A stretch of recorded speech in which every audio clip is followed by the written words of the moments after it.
আসসালামু আলাইকুম।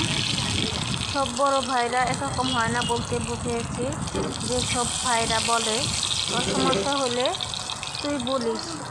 বাবা মরে যাওয়ার পরে এই কথাটা বলে পুরোপুরি মিথ্যা কথা বলে। তারা সেই কথাটা তারা ভুলে যায়। বাবা মারা গেলে বা তারা ফিরেও তাকায় না। ভাই বোনেরা কী অবস্থায় আছে, কীভাবে চলতেছে তারা দেখার প্রয়োজন বোধ করে না।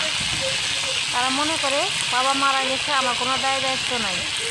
যেমন যা মনে তাই হয়ে যাক, মরুক মন্ত্রে বাসিকটা দেখা বিষয় না তাদের বিষয়ে তারা ধারা হাত পা হয়ে যাচ্ছে। তাদের সংসারে তারা ব্যস্ত জীবন, তাদের ফোন করার সময় নাই, কথা বলার সময় নাই, বোনদের দেখার সময় নাই, পাশে থাকার সময় নাই।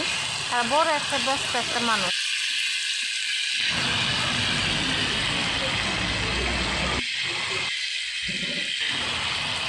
তারা নিজেকে অনেক ব্যস্ততা মনে করে। তারা দেখতেও আসতে চায় না, কথা বলতেও চায় না, পাশে থাকতেও চায় না, কোনো বিপদে তারা এগোতেও আগেতেও চায় না। তারা শুধু চায় তাদের সাথে যেন না দেখা হোক, তাদের বাসার জন্য না যাক, তাদের সাথে না সম্পর্ক রাখুক। মন চাইলে তারা দেখা হলে হাই হলে বলা দরকার, এটুকুই বলে।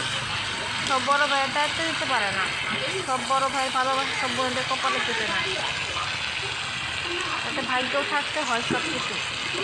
বড় ভাইরা কখনো বাবা হয় না, বাবা তো বাবাই হয়, ভাই কোনদিন বাবা হয় না।